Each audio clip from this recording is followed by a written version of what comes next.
అథా కథా ప్రారంభ. ఏకదా నైమిషారణ్యే ఋషయస్య ఉనకాదయః ప్రపచ్చురానతమో సర్వే సూతం పౌరాణికం ఖలు. ఒకానొక సమయమున నైమిషము అనే అరణ్యమందున శౌనకాది మహర్ష్యాదులంతా కూడా కూర్చొని సప్తయాగం అనేటువంటి యొక్క యాగాన్ని చేస్తూ ఉండగా సూత మహాముని వచ్చారు. ఈ శౌనకాది మహర్ష్యాదులంతా కూడా ఎదురు వెళ్ళి ఆ సూత మహామునిని లోపలికి ఆహ్వానించి తీసుకొని వచ్చి కూర్చుండబెట్టి భక్తితో ఆయనకి నమస్కారం చేసి, స్వామి, మానవులు సుఖ దుఃఖాల సమ్మిళితమైనటువంటి జీవితంతో బాధపడుతూ ఉన్నారు.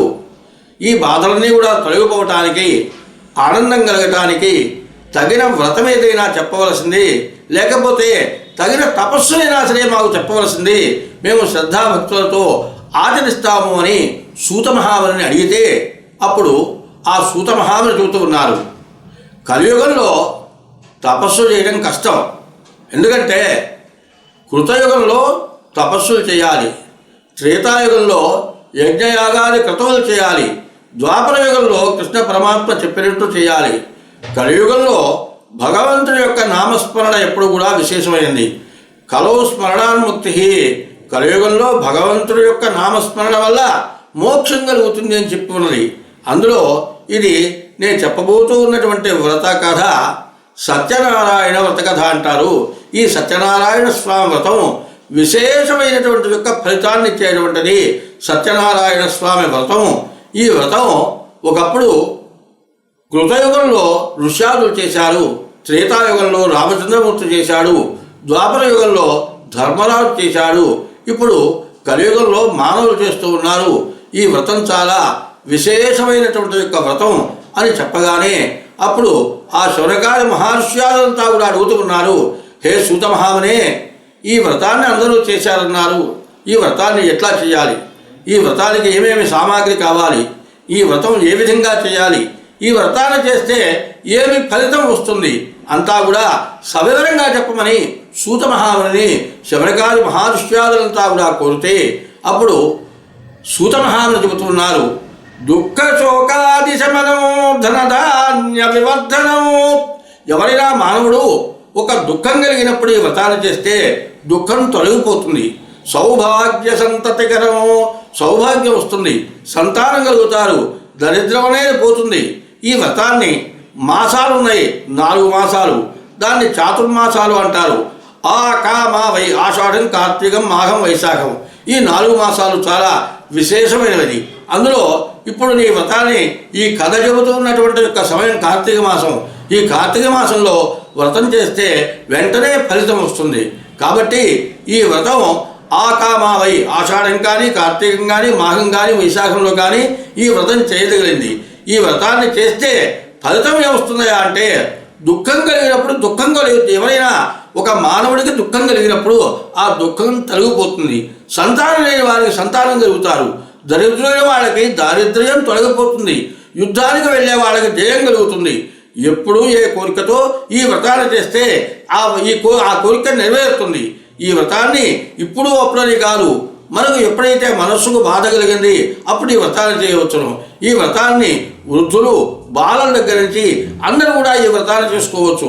పరీక్షకు పోయే వాళ్ళు ఈ వ్రతాన్ని చేస్తే పరీక్షలో జయం పొందుతారు.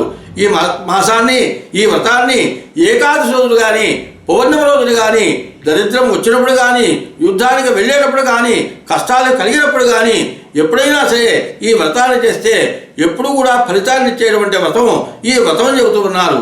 ఈ వ్రతాన్ని చేసేటువంటి వాళ్ళు ఎప్పుడూ కూడా మండపాన్ని ఏర్పాటు చేసి దాని యందు సత్యనారాయణ స్వామి పటాన్ని పెట్టి దాని యందు బంగారపు ప్రతిమను పెట్టి ఒక కలశాన్ని ఏర్పాటు చేసి ముందు గణపతి పూజ, తర్వాత నవగ్రహ పూజ, తర్వాత కలశ స్థాపన, తర్వాత పంచామృతాలతోటి సత్యనారాయణ స్వామికి అభిషేకం చేసి ఆ ప్రతిమను ఆ మండపమునందు ఆవాహన చేసి ఆ సత్యనారాయణ స్వామిని పూజ చేయాలి. ఈ పూజ అంతా కూడా అయిన తర్వాత ఈ వ్రత కథని శ్రద్ధతో వినాలి. ఈ వ్రతాన్ని చేసేటువంటి వాళ్ళు స్థలం ఎక్కడ ఈ వ్రతం చేయాలి అంటే ఒక నదీ తీరంలో కానీ, లేక ఒక దేవాలయంలో కానీ ఎక్కడా కుదరకపోతే తన గృహంలో కానీ ఈ వ్రతాన్ని చేసుకోవచ్చు. ఈ వ్రతాన్ని చేసేటువంటి వాడు బంధువుల్ని బ్రాహ్మణులు కూడా పిలుచుకొని ఈ వ్రతాన్ని చేసుకోవాలి. ఈ వ్రతానికి కావాల్సిన సామాగ్రి అరటిపండ్లు, ఆవు పాలు, ఆవు పెరుగు, ఆవు నెయ్యి, గోధుమ రవ్వ లేక గోధుమ పిండి. ఈ గోధుమ రవ్వ గోధుమ పిండి ప్రసాదానికి దొరకలేదనుకోండి, బియ్యపు రవ్వ కానీ బియ్యపు పిండి కానీ తీసుకొని వచ్చి మరి ప్రసాదాన్ని తయారు చేయాలి. ఈ వ్రతాన్ని చేసుకునే వాళ్ళు భక్తి శ్రద్ధలతో యథావిధిగా వ్రతాన్ని చేసుకొని ఈ వ్రతాన్ని చేయించిన బ్రాహ్మణులకు దక్షిణ తాంబూలాది సత్కారముల చేత ఆ బ్రాహ్మణుణ్ణి సంతృప్తులు చేసి బంధువులతో భుజించినట్లయితే ఈ కలియుగమందున ఈ మానవుని యొక్క మనస్సున ఏమైతే కోరికలు కలుగుతూ ఉంటాయో ఆ కోరికలన్నీ కూడా ఈ సత్యనారాయణ స్వామి వ్రతం వల్ల ఎప్పుడు కూడా నెరవేరుతాయని చెప్పి ఆ సూత మహాముని ఈ శౌనకాది మహర్షాలతో చెప్పారట. ఇది స్కాంద పురాణే రేవాఖండే సూత శౌన సంవాదే శ్రీ సత్యనారాయణ వ్రతకథాయాం ప్రథమోధ్యాయ సమాప్త. ధ్యాయామి ఆవాహయామి వస్త్రార్థమక్షరాం సమర్పయామి విజ్ఞోవితార్థమక్షరాం సమర్పయామి నానావిధ పరిమళ పత్రపుష్పాక్షరాం సమర్పయామి. కొబ్బరికాయ కొట్టండి, నైవేద్యం పెట్టిన ఆకుతో ఆ కొబ్బరి చిక్కలు నిలబడి ఓం భూర్భువస్వః తత్సవితుర్వరేణ్యం భర్గో దేవస్య ధీమహి ధియో యో నః ప్రచోదయాత్. సత్యం భక్తేన ప్రశంసయామి. శ్రీరమాసహిత సత్యనారాయణ స్వామి దేవతాభ్యో నమః. సద్యస్కాల నారికేళశిలాన్ నివేదయామి.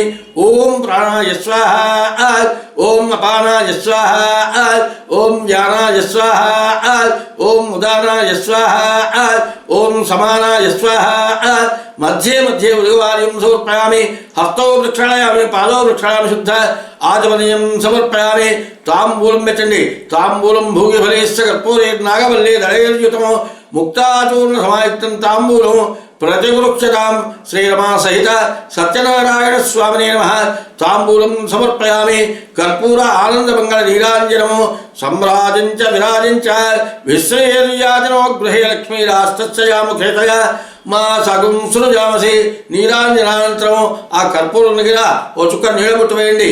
నీరాంజనానంతరం శుద్ధ ఆచమనీయం సమర్పయామి. మంత్రపుష్పము ధాతా ధాతృణాం భువనశ్చ యస్పతి సవితార మభిమాయిషాహము ఇమం యజ్ఞమస్మినోభ బృహస్పతి దేవాః పాంతో యజమాన్యద్ధాతో. శ్రీరమా సహిత సత్యనారాయణ స్వామి దేవతాభ్యో నమః. దివ్య సువర్ణ మంత్రపుష్పం సమర్పయామి. ఆత్మ ప్రదక్షిణ నమస్కారం సమర్పయామి. సకలోపచార పూజాం సమర్పయామి.